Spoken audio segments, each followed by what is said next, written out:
Zionism is not a bad word. It's a beautiful word. The right of the Jewish people to live freely in our homeland. You can see from the exhibit what the purpose of Zionism was as envisioned by its founder. It's obviously not settler colonialism and apartheid state. That's nonsense. You could see from the exhibit that the Jewish Colonial Trust and the Jewish National Fund, land was purchased. It was not stolen. It was not a concept of oppression or even military conquest.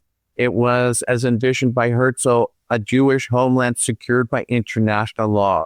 And so I think it's important at this particular time when Zionism is being defined by our haters and our detractors in the way that is the most atrocious lies, to be able to look at what the idea was and see it in front of you, what the notion of Zionism was. We need to be reminded of it or learn for the first time. That is just one of the many pithy comments made in this conversation by my friend David Matlow. A fellow Torontonian and lawyer, David has also amassed the largest collection in the world of Theodor Herzl-related memorabilia. Exactly what that is will be explained by David. After years of good intentions, I finally followed through on my promise to visit him and his wife at their home when I was in Toronto and area this past summer. Aside from a great barbecue, we talked a lot about Israel, Toronto, what a mess it had become, but we were really there to speak about Theodor Herzl. David's collection had come to the attention of the Bernard Museum in Temple Emanu-El Synagogue in New York City, a landmark at 65th and 5th, for those among our listeners who may not be native to New York. The synagogue understood the importance of what David had painstakingly acquired and cataloged over decades, and the exhibit, all about Herzl, was born. Early in the summer, carefully curated and crated boxes of Herzl-related treasures were shipped from Toronto to New York to be put on display at the All About Herzl exhibition. For a collector, such recognition is exciting. It is validating. But for David, I believe that the exhibition, in the heart of the largest North American Jewish community, was about so much more. Shortly after meeting up in Toronto, I made a point of getting to New York City for opening night of the exhibit. What David has accomplished is extraordinary and a reflection of his unwavering determination to the cause, of reclaiming our pride and our legacy, of standing up for our national rights, aspirations, and legitimacy. And by we, I don't mean just Jewish people. I mean all who support the Jewish state, through thick and thin, good times and bad, because they understand the roots of the very legitimate claim to the nation-state of Israel. For David, the most direct way to access that understanding is by reacquainting ourselves with the life and mission of Theodor Herzl. His message is so very important, and really, stripped to its essence, is quite simple.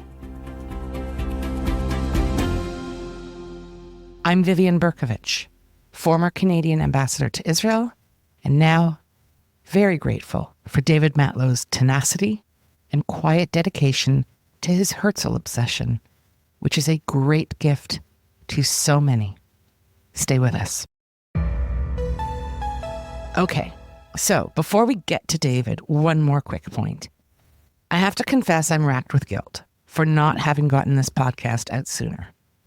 Because every week I had planned to publish the podcast, something crazy went down.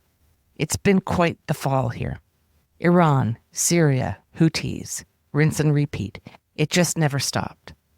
And we had some technical issues with the recording, but I've decided that it was all for a reason, because today, in this quiet period between Christmas Day and New Year's Day, people are chill, and they're in the right headspace to really get into a podcast like this one that is so interesting, but not urgent, like in the same way that the Houthis are urgent, or Hezbollah was urgent, not to mention Hamas, of course.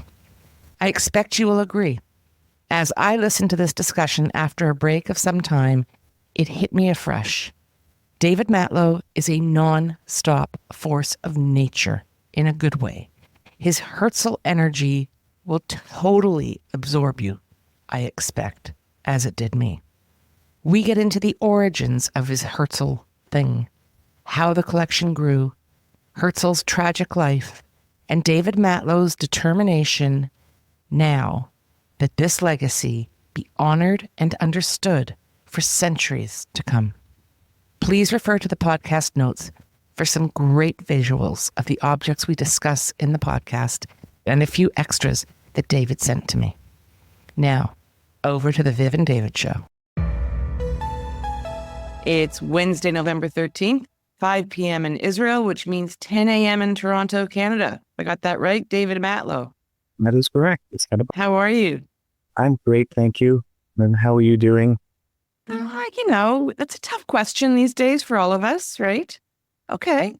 When I say I'm doing okay, it means if I don't read the news, I'm doing okay. Yeah, so when you can't because it just enters your pores where I am. But yeah, healthy and kicking and nothing to complain about. So I've known you for a long time, David. Fellow Torontonian, fellow lawyer. I'm out. You're still in the game. But you are known for something extraordinary, which is that over decades, and you'll fill us in on the details, you have amassed the largest collection of Theodor Herzl-related stuff. Memorabilia, artifacts, books, publications, ephemera, knickknacks. I have over 6,000 items. Anything I do to the extreme, and this is an example of that. And for our viewers, I have to tell you that David is sitting in his home office, and behind him are cabinets stuffed with more memorabilia than anyone could ever go through in a lifetime. Cataloged. It's very impressive. David, right now, part of your collection is in an exhibit at the Temple Emanu-El Synagogue on Fifth Avenue, no less, in New York City. And you'll tell us about where it's going to be traveling when this run finishes. Is it mid-January or the end? On January 23rd. Okay, so people will hear about it here and then they'll be flooding the doors at the synagogue to go in and see it. But the exhibit is extraordinary. It's called All About Herzl. I actually made a point because I was in North America and really wanted not just to see your exhibit, which I think was magnificently curated and displayed, and I wanted to see you on kind of opening night, and it was beautiful, impressive, and it was wonderful to see you there that night. But let's go back before we focus on exactly what's in the exhibit and talk about young David. When did this particular obsession take hold? I say I was an unusual kid. I may be an unusual adult now. My grandparents moved from Toronto to Ramat Gan, Israel in 1954. It was the fulfillment of their dream. They were active in Zionist work in Toronto. My grandmother was one of the founders of Pioneer Women on Na'amat in Toronto, and my grandfather was also involved in Zionist work and Jewish cultural work, and their dream was to help create the Jewish state, and then when it was created, to live there. They moved in 1954, and we went as children in the 60s to spend the summer in Israel with our grandparents. Israel, of course, was very different in the 1960s than it is today. It's almost unimaginable. We had to boil the water to drink it. The milk was delivered by a milkman. The street wasn't paved, so we could play with rocks and things that were on the street. As early as I can tell, because I found a picture that my mother took of me and one of my sisters on Mount Herzl, beside Herzl's grave, taken when I'm 5 years old, so in 1966. So this was before the Six-Day War. Jerusalem was a divided city.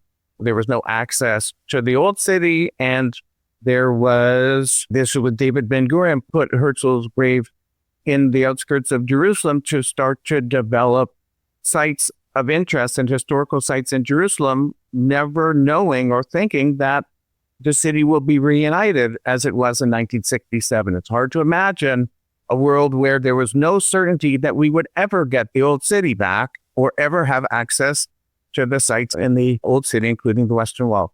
Anyway, on a day trip from Ramat Gan to Jerusalem, my parents took us to Mount Herzl. I remember it only because of the photograph, but it means that Herzl and Mount Herzl was important to them. And so obviously I grew up in a home steeped with Zionism, traveled to Israel as a child, spent a year in Israel when I was in grade 5. It was the height of my Hebrew, and I'm living up the fumes of that 55 years later. And then back in Toronto at the United Synagogue Day School, wrote a play with a good friend of mine about Zionism, about Herzl, and at summer camp, skits and plays about Herzl. I was fascinated with Herzl, and then at some point, my passion for collecting, because as a kid, I collected stamps and coins and hats and Toronto Maple Leaf, memorabilia, hockey, baseball, whatever.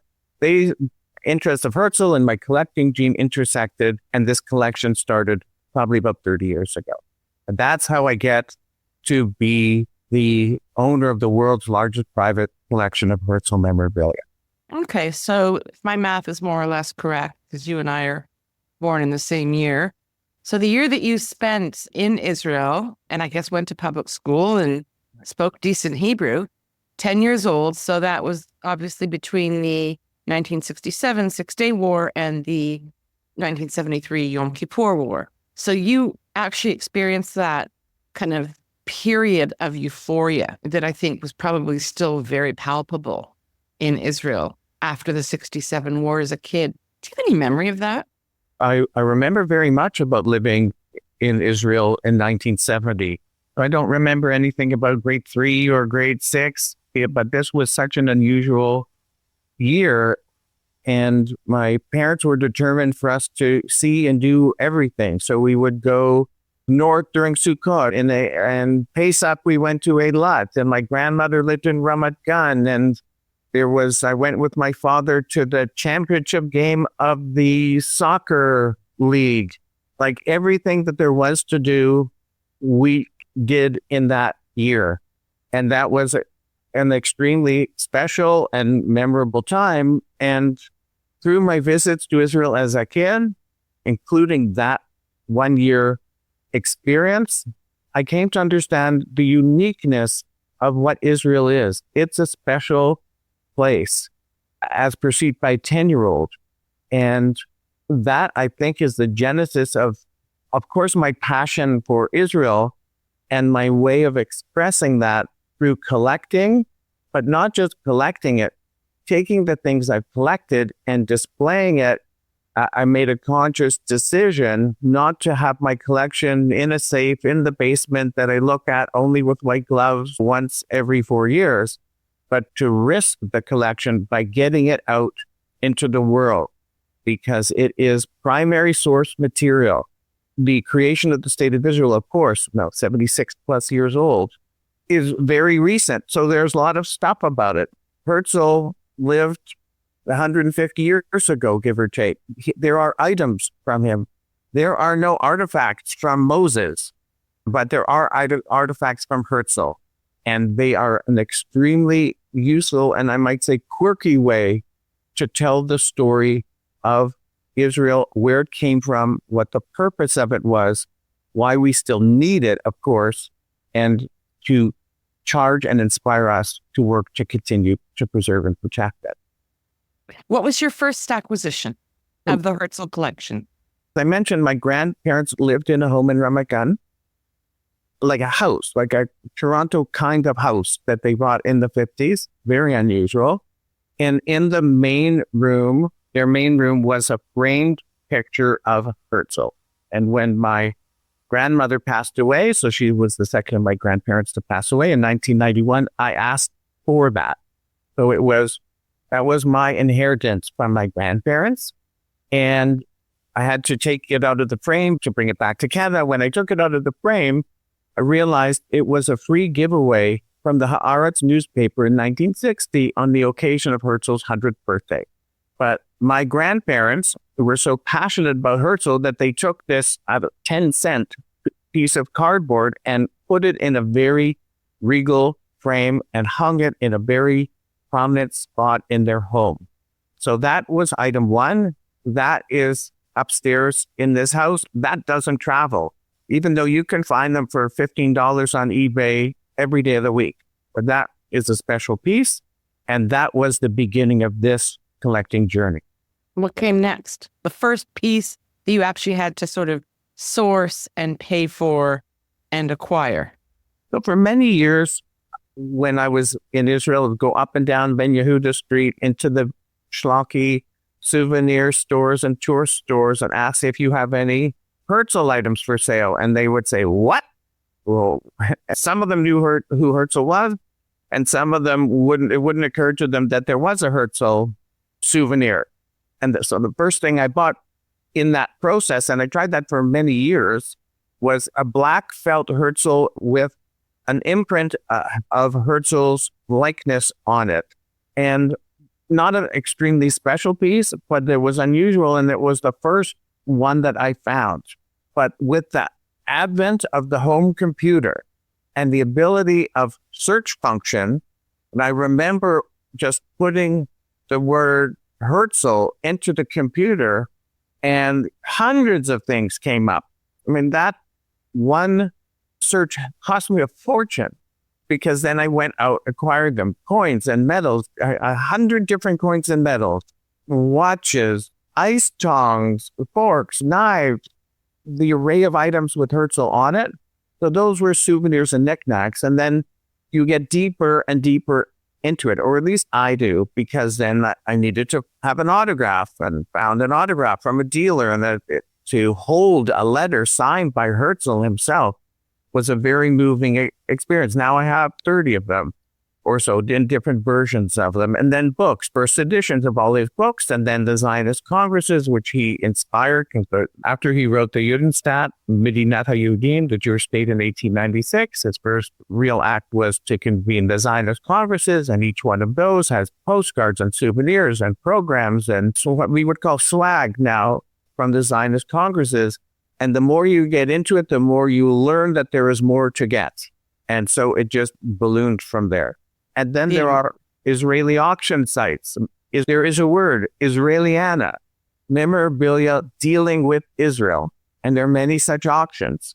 And at this point, after having done numerous exhibits, and there's various stories about the exhibit and podcasts, at least once a week, I get an email, an inbound email. I have this. Do you want it? And sometimes it's for sale, and sometimes it is just to give it to me, so it will be preserved in a place where it will be taken care of. So this kind of collecting journey that you're describing sort of starts in the early 90s with the passing of your grandmother. And then you mentioned, well, things really got going with the advent of the personal computer. But as I recall, that wasn't really a thing, the home computer, until kind of late 90s, right? So you have a bit of a break in there where you're not really actively collecting, I'm assuming. And then you discover all this stuff on eBay and other exciting sites and begin to acquire more seriously. Okay, so your collection stands today. You have 6,000-ish pieces. And I'm wondering, of all of those, which means the most, aside from the 10-cent poster framed from your grandmother? Which is the most meaningful to you? There are two things that are totally different. I know you asked for one, but please indulge me. I'll speak about 1A two. and 1B. Okay. 1A is something called a carnet de bal. It's a ladies' dance locket. And it belonged to Fanny Wolfson. Fanny Wolfson was the wife of David Wolfson, who was Herzl's successor when Herzl prematurely and tragically died in 1904. And what I mean by a locket, it's a little autograph book that would sit on the chain. There's a pencil connected to it. If you took the pencil out, imagine a spring that pops the lid open, and there's a little notebook inside. And it is autographed by all of the Zionist luminaries from the late 1800s, early 1900s.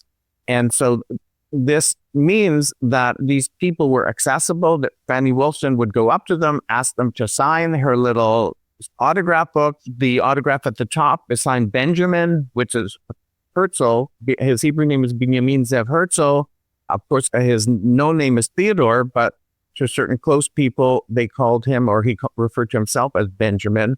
So there is Herzl and Nordau, Katz-Nelson, Israel Zangwill. There's a whole bunch of them.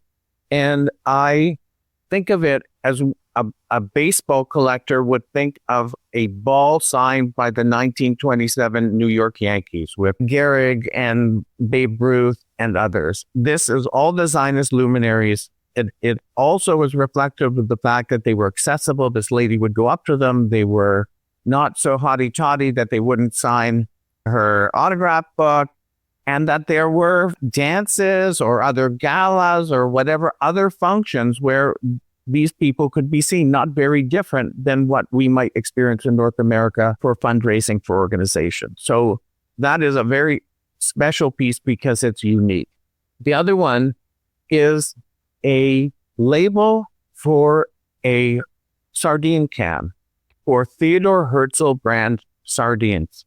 They are Norwegian sardines, which were packaged by the Continental Canning Company of Chicago, Illinois.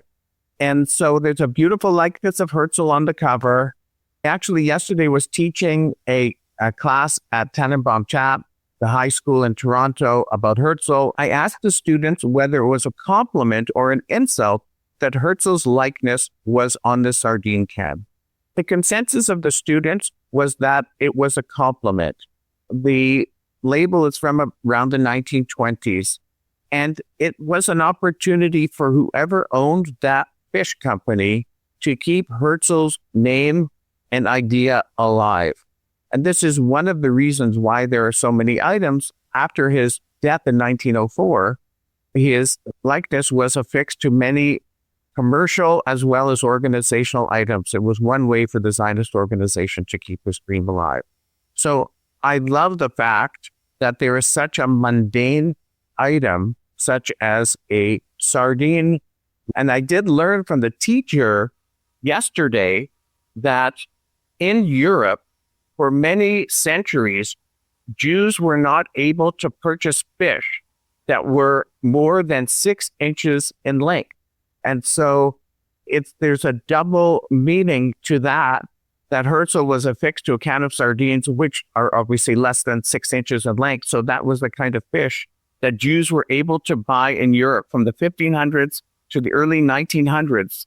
And I was astounded that there was a prohibition on the kind of fish that Jews were able to buy in Europe. And so there's a double meaning that I didn't understand until yesterday. Here's Herzl on a can of fish, and his vision for the Jewish state was a solution to anti-Semitism, and have him reflected on a can of sardines, which was the only kind of fish that Jews were able to buy, has a meaning that I had no idea about until yesterday. Fascinating. To our listeners, make sure you have a look at these items in the podcast notes. Those are fantastic stories, David. And as you're spinning your yarn, you're reminding me of when I saw you in New York, and you very graciously took me around to show me the highlights of the exhibit. And we stopped at one case that had photographs, as you recall, of Herzl and his family. And you began to explain to me what was so special about these particular items, but also reminded me of the very tragic story of his life and his children. And I think it's so poignant, this man who he was just in his early 40s when he passed away, had achieved so much, but as often happens with these inspirational figures in history, was not around to be able to taste even the smallest bits of what his passion yielded and became. Tell us, if you would, just about his family and that very sad personal side of Herzl? Very sad is a great way to describe it.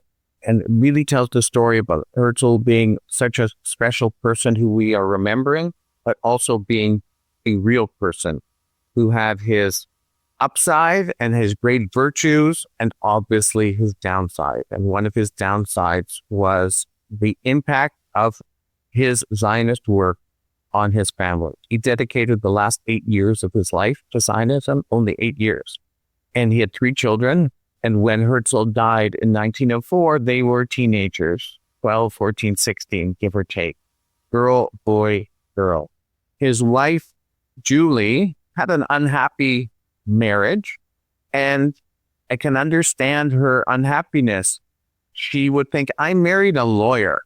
And all of a sudden, he becomes this world-traveling diplomat for a country in creation and is not around. And moreover, she came from a wealthy family and spent all their money. So the family was bankrupt when Herzl died, so much so that there was a need for the Jewish community to create a fund to look after Herzl's children after he passed. And then they were financially looked after by trustees from the World Zionist Organization. The oldest daughter, Paulina, in the 1930s, died of a drug overdose. Her brother, Hans, died by suicide shortly after her funeral. She died in Bordeaux, France. There's a third sister, Trude. She died in Theresienstadt. Had a son that was sent out of Austria on the Kindertransport and lived in England and served in the British Army in Singapore and actually saw Palestine on his way back from Singapore. The only Herzl relative other than Herzl himself who visited, but he then tragically died by suicide once he learned that his whole family perished in the Holocaust. So Herzl has no descendants. We are all, in a sense, his spiritual descendants. We're the beneficiaries of his work and sacrifice, but the price was paid by his kids. And he had no siblings, Herzl? He had an older sister, Paulina, who died when she was a teenager. So Herzl's oldest daughter, Paulina, was named after his deceased sister. So he was relatively alone in the world. There are Herzls, because Herzl's father had a brother, and there is a whole chain of Herzl cousin, and they get together from time to time and have meetings, and they're very proud to be Herzls, as they should be, but there are no direct descendants of this gentleman. Very tragic.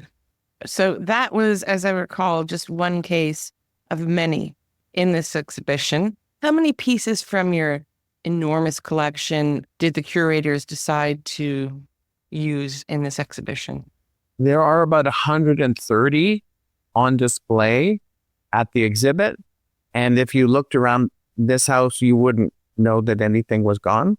But it was very important to me that the very best pieces that I have, that never travel, never go anywhere, because I'm worried about them and I feel I have a responsibility. They're entrusted in me. I have a national treasure of the Jewish people in my home in Toronto, which ultimately have to find a better solution to make that treasure available to the Jewish people. So because of the sophistication of the curator, Warren Klein, and their experience in putting on exhibits and all of that, so they have my best pieces, and there's about 130 on display. And what would you say is the most important piece in this particular exhibit? And again, what is your favorite, the one about best story, most sentimental? Give us top 2 hits. There is a notebook there that belonged to a Zionist named Egon Zweig. He was from Vienna. He was the first cousin of Stefan Zweig, the author, who incidentally got his start in journalism working for Herzl, as reported in one of Stefan Zweig's books. This notebook is Egon Zweig's handwritten notes of the 6th Zionist Congress, which took place in Basel, Switzerland in 1903. And that was the contentious Congress where Herzl brought before the delegates a proposal from England to consider having a Jewish presence, homeland, state, whatever it might have been, in Uganda, which actually is called modern day Kenya, but it was Uganda. And what this notebook shows is the tally of the vote as taken by Egon Zweig, like we used to do counting things. X and then a line to make 5. X, then the line to make 5. And so what it means that this vote was so critical that people were listening so attentively that they were counting the votes. And it makes me think of one other important time in Jewish history when there was vote counting, which was the UN Partition Resolution of November 29, 1947, where people would be sitting around to make sure that the 2/3 approval needed by the General Assembly to create the Jewish state passed. So, and it also is reflective of these were real people. These were not superhuman people. They were normal people like you and I who were inspired, or more than inspired, moved, impassioned to find a solution for the Jewish people, a better future for the Jewish people. So this is Egon Zweig sitting in the room with all the delegates, hearing the counting of the votes and tallying them himself.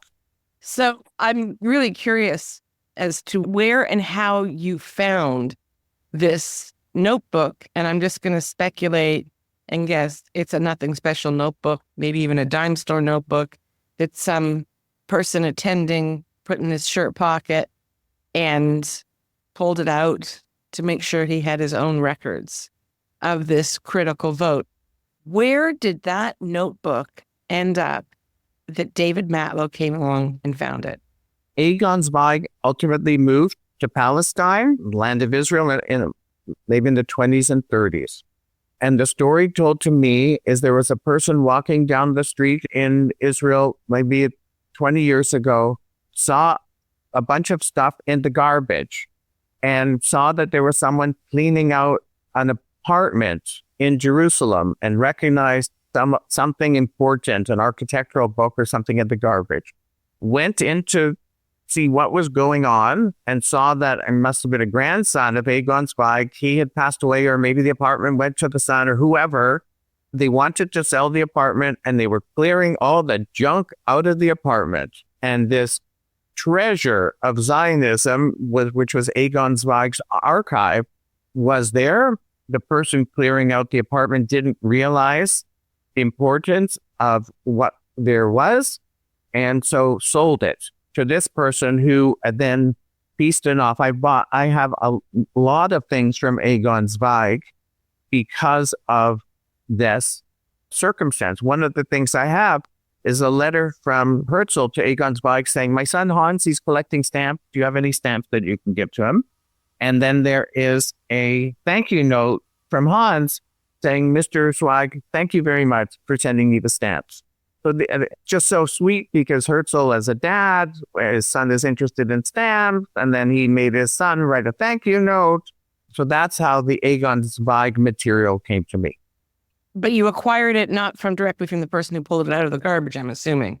It happened to have been a dealer who then bought the entire lot of whatever was in the apartment belonging to Egon Zweig. And I have a number of letters from Herzl and other luminaries, the Schiskind and I think Leo Beck and others, to Egon Zweig. And I didn't buy all of it. And I think there's more I can see online being pieced off from time to time. This gentleman lived off of this acquisition of the Egon Zweig memorabilia for many years.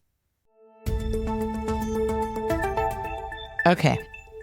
This story is one of my favorite anecdotes, not just of this podcast, but it's in the of all time categories because it so perfectly captures so much about Israel. The can-do attitude, the WTF attitude, the lack of sentimentality for everything and anything, but especially objects and stuff, and the random rescue of these quite important historical artifacts from the garbage. I will pause here and ask all of our listeners to please consider becoming a paid subscriber to State of Tel Aviv. If you already are, then thank you. because without your support, we simply could not deliver this content. And if you are still listening, then you value it enough to buy the State of Tel Aviv team a cup of coffee once a month, a good cup. We work hard and we want to feel the love. Now, back to the adventures of David Matlow. So that's 1A. Is that what you think is the most important or your favorite story? That is one of my favorite story. The most important, there is a panel there, cabinet, that has the delegate cards for the first 7 Zionist Congresses. And so those were, Herzl lived for the first 6. The first one was in 1897. The 6th one with the Uganda dispute, which we just talked about, was in 1903. And then the 7th Congress, which was the first after he died, was in 1905. And so there is a series of delegate cards or postcards from each of those Congresses. And they tell what Herzl was trying to imprint in people's minds as to what the Jewish state would look like and what the role of Zionism was. For the first Zionist Congress, there is on one side a farmer planting his crops, and on the left side, people praying at the Kotel. I dare say men and women praying together at the Kotel. On future or subsequent postcards or delegate cards, there is an angel pointing the Jewish people towards a better future in the land of Israel where the sun is shining. There are people standing behind the plow, people freeing themselves from being behind the equivalent of barbed wires and fences and marching towards a better future. And that story told by these delegate cards and is the story that we're trying to tell in the exhibit. What was the Zionism that Herzl envisioned? What was the purpose of the exercise? To the right of this cabinet is a series of first editions of Herzl's book, The Judenstaat, Medinat HaYehudim, the Jewish state, a modern solution to the Jewish question. The Jewish question's anti-Semitism, of course. Herzl was trying to solve for anti-Semitism, realizing that anti-Semitism would not go away. People say anti-Semitism is not a Jewish problem, it's the other person's problem. And that the idea that we could be free and work the land and create a new future and be safe and secure and be entitled to that, like any other people, is the impression that is included in these drawings and artwork on these delegate cards. And they were postcards. There are postcards with the same image. So people would go to the Congress, buy a postcard, and mail it off. So it wasn't, Herzl used whatever technology, whatever communication apparatus there was at the time to communicate his message. Of course, in books and speeches, but also postcards, photographs, all of that. He was trying to imprint in the mind of the Jewish people that the future can be better. We're not saddled with the situation in which we find ourselves today, which actually is a lesson for today too. Tomorrow, God willing, things will be better for Israel and the Jewish people. But in any event, Herzl is the message for that. And the point of the exhibit is to refresh people's memory for those who knew, or to teach people for the first time that Zionism is not a bad word. It's a beautiful word. The right of the Jewish people to live freely in our homeland, the same right that every person has, every people has, is what Herzl was trying to do for us. And it worked, and it came with its challenges and its conflicts, which we're experiencing today. But just to roll the story back to Herzl, that's what he was trying to do. And you can see it at the exhibit. And that's why I'm so proud at this particular time. It's right in the middle of New York City. And groups of Jews and non-Jews are going to see it to hopefully learn from it. So the curatorial vision, if I can sort of summarize, is to present Herzl, this exceptional and also kind of ordinary guy who had this dream, and to kind of, as we say in Hebrew, to lemeshet, to make it real for people today who might only hear Zionism or Zionist in a very negative context, and to kind of freshen it up a bit, right? Make it real, bring it to life through these artifacts. What was Zionism? It's not settler colonialism. It's not the apartheid. It's not any of that. It's simply the right of the Jewish people to live freely and safely in their ancestral homeland. Our interview was interrupted at this point by a massive bombardment of central Israel by Hezbollah. Even though I do not live in the center of the country any longer, I do have a daughter there, so I like to keep on top of things. But it passed. We made sure everything was okay, and then David and I carried on. You can see from the exhibit what the purpose of Zionism was as envisioned by its founder. It's obviously not settler colonialism and apartheid state. That's nonsense. You could see from the exhibit that the Jewish Colonial Trust and the Jewish National Fund, land was purchased. It was not stolen. It was not a concept of oppression or even military conquest. It was, as envisioned by Herzl, a Jewish homeland secured by international law. And so I think it's important at this particular time, when Zionism is being defined by our haters and our detractors in the way that is the most atrocious lies, to be able to look at what the idea was and see it in front of you, what the notion of Zionism was. We need to be reminded of it or learn for the first time. And I think that, if I may add, that I think that one of the many extraordinary aspects of Herzl is that he was born into a well-to-do family in Vienna. His family was very assimilated. They were not Jewish in terms of observance or ritual. He went to law school, and he was part of that young, flourishing, very vibrant Jewish intellectual elite in Vienna that really thrived until World War II.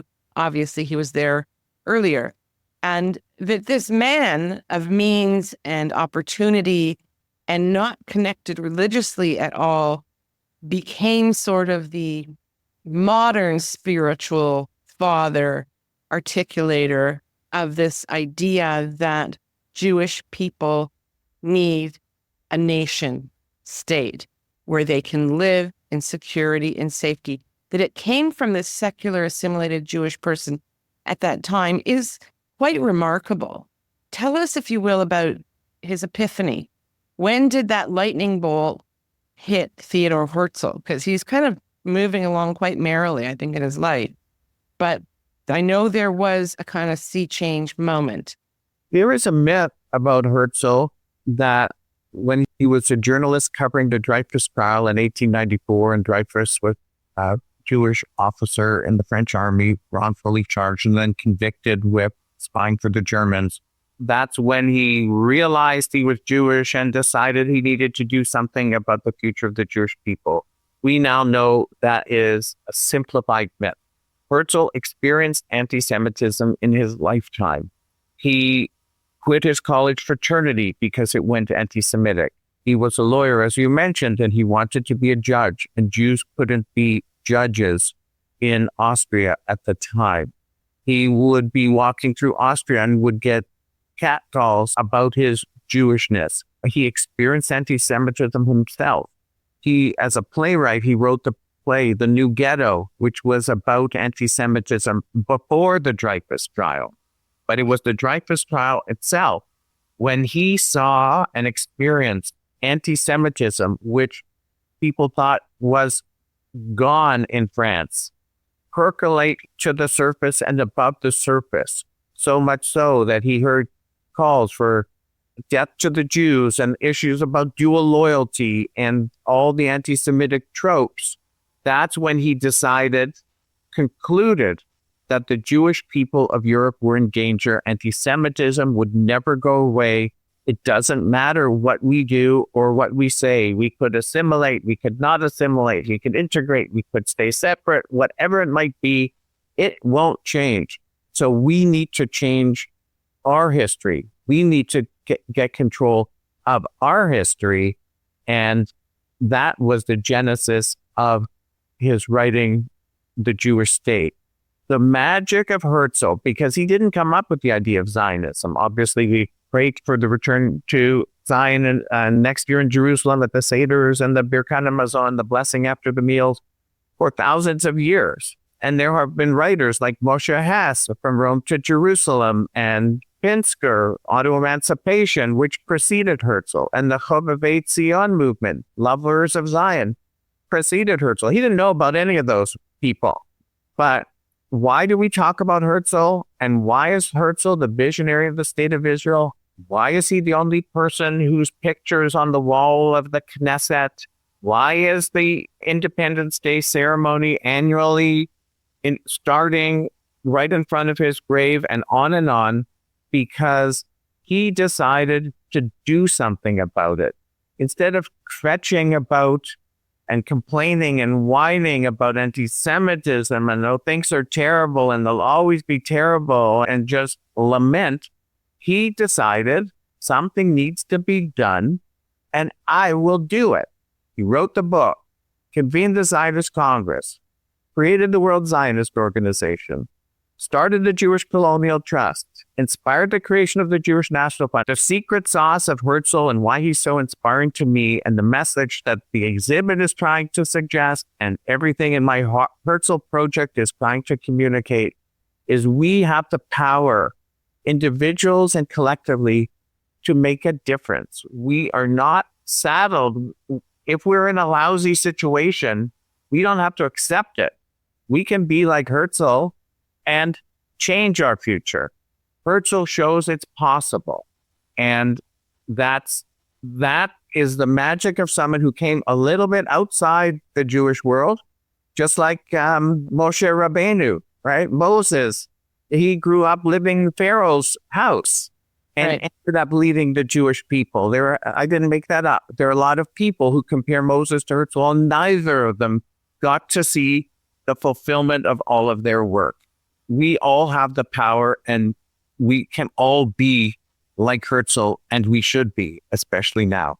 What would he say today to all the Jews in Europe, what's left of them, and who are still sitting there and who are actively discussing, I think for the first time, really since World War II, based on my discussions with people in various countries in the last week. I mean, I think everybody thought, oh man, we got through the Holocaust. We've reestablished ourselves. Our families chose to stay. And now we have to deal with this again? What would Herzl say to that? Herzl would say he succeeded greatly and he failed. In terms of European Jewry, Herzl anticipated. He saw that the land was burning, the ground was burning under the feet of the Jews of Europe. In fact, in the book Old Neuland, Old New Land, which he wrote in 1902, there are two characters talking about anti-Semitism, and one tells the other, pretty soon they're going to make us wear the yellow stars again. So he obviously couldn't have anticipated the enormity of the tragedy. He failed in that he envisioned the Jewish state as a modern solution to anti-Semitism. He succeeded because the state exists. And now the Jewish people who are at risk have a place to go. The state did not exist for a few hours on October 7th, and we saw what happened. But the state got its act together, and no longer can Jews be killed with impunity. There are consequences now. And Herzl didn't envision a military Jewish state, but the reality of a Jewish state where the Jews could protect themselves. It's not perfect. The protection obviously failed that day. And Israel is working on ensuring that those terrorists don't see the light of day to do it again. This was not something that the Jewish people have had in their history since the days of Bar Kokhba, that if someone comes after the Jews, we can get you. And we don't want to have to get you. We want to live in peace ultimately. So the great success is we have a place to go. Before October 7th, the main thesis of my many presentations is that we should not take the state of Israel for granted. Just because we have it doesn't mean we will always have it, and we shouldn't throw our hands up in frustration saying this government that, this policy that, this thing this. We don't have the luxury of throwing our hands up in frustration. We have to be like Herzl and use our skills and talents to make the state of Israel. There is only one. There will only be one. Herzl only envisioned one. And we know there will only be one. And it's on our watch now to make it strong and safe and moral and smart and inspiring and something that we can all be proud of, that we can all be safe in. Herzl said that the purpose of Zionism is not simply to have a plot of land for our weary people.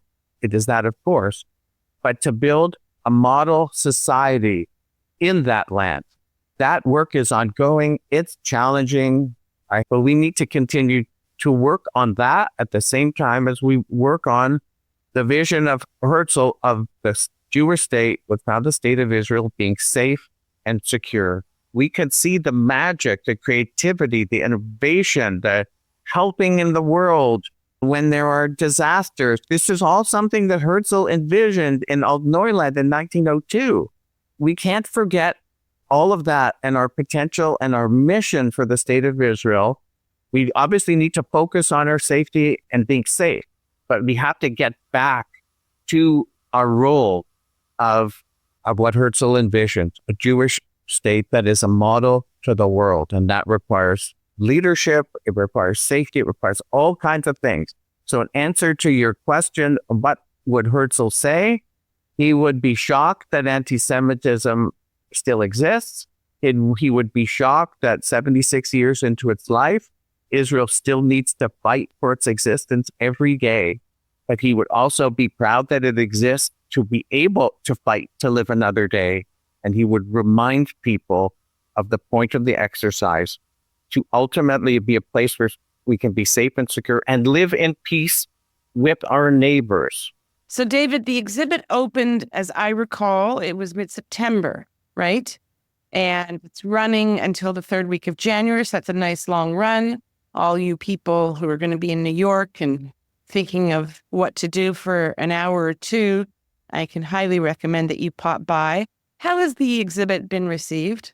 There have been thousands of people who have attended it based on a report I'm getting from the curator. I'm extremely proud that public schools are going to visit the exhibit. It's really an opportunity to learn about Herzl and Zionism. It seems to be extremely well received. It's been written up in the newspapers a number of times, so it's an ability to communicate the message of who Herzl was and Zionism, even if you can't get there. And it's hopefully achieving its purpose, reminding people what Herzl did and what Zionism means. And where will the exhibit be moving to next? Well, that is an open question, and I invite any of your listeners who may have a relationship with a museum in their home community. I'm happy it's already out of the house, and the Bernard Museum of Temple Emanu-El is happy for it to tour, and we're looking for opportunities with museums. It would be my pleasure for the story to continue to be told in other cities. Well, David, thank you so much for really the important work you've done and continue to do. I admire your quirkiness, your zeal, your tenacity, and you've done a great service to the Jewish people, to Israel, and I will go so far as to say civilization in bringing together all of these remarkable things that you've collected over the years. So, and better than hockey cards, not as valuable, but much more important, I'm going to suggest. As a fellow Canadian, I 100% agree with you. David, thank you so much for your time, for making the time today to speak to State of Tel Aviv, and I look forward to amplifying your message far and wide. Thanks very much, and thanks, Vivian, for all the good work that you do. We really rely on your insights from Israel to help us know what's going on. Well, let's hope that they become more cheerful soon. Now. Amen to that. Thank you, David. Have a great day.